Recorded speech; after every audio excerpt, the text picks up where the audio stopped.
راجکماری اور تالاب کا راز۔ راجکماری نہایت حسین اور معصوم نل کی مالک تھی۔ وہ دن رات کے پاس رہتی اور ہر اس شخص کو روکتی جو لالچ غرور کے ساتھ وہاں آتا۔ یہ تالاب صرف ان کے لیے ہے جو دل سے پاک ہے، لالچ اور تکبر والوں کے لیے یہ زہر بن جاتی ہے۔ ایک دن دور ملک کا ایک شہزادہ آیا۔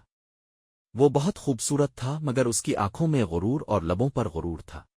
میں شہزادہ ہوں، یہ میرا حق ہے کہ میں سب سے پہلے تالاب کا پانی پیوں۔ ہا ہا ہا۔ شہزادے، یہ تالاب تمہیں وہی چیز دے گی جو تمہارے دل میں چھپی ہے، سوچ لو۔ شہزادے نے بے صبری سے پانی پیا۔ اچانک جادو ہوا اور اس کے ہاتھوں میں ہزاروں سونے کے سکے آ گئے۔ پیوں۔ ہا ہا ہا۔ یہ ہوئی نا بات۔ لیکن چند دنوں میں اس نے دیکھا کہ جیسے جیسے سونا بڑھ رہا ہے ویسے ویسے اس کے اپنے اور دوست اس سے دور ہوتے جا رہے ہیں۔ تالاب نے اس کے دل کے لالچ کو اور بڑھا دیا تھا۔ ایک دن ایک غریب لڑکا تالاب کے پاس آیا۔ وہ روتے ہوئے دعا کر رہا تھا۔ اللہ، میری ماں بیمار ہے، اگر یہ تالاب کا پانی میری ماں کو شفا دے دے تو میں ہمیشہ تیرا شکر ادا کروں گا۔ راجکماری نے اس کی سادگی دیکھی، مسکرائی اور تالاب کا پانی دیا۔ لڑکے نے وہ پانی اپنی ماں کو پلایا اور چند لمحوں میں اس کی ماں تندرست ہو گئی۔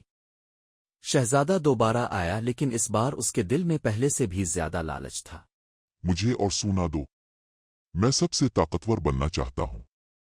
شہزادے، تم نے سبق نہیں سیکھا۔ یہ تالاب آئینہ ہے، یہ صرف دل کی حقیقت واپس دیتی ہے، اور تمہارے دل میں صرف لالچ ہے۔ یہ تالاب دراصل انسان کے دل کا عکس ہے۔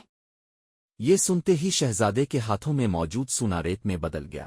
وہ چیخا نرا اور خالی ہاتھ رہ گیا۔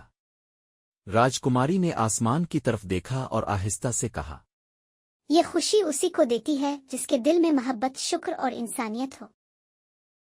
لالچ اور تکبر انسان کو کبھی سکون نہیں دیتے۔ اصل دولت محبت، شکر اور انسانیت ہے۔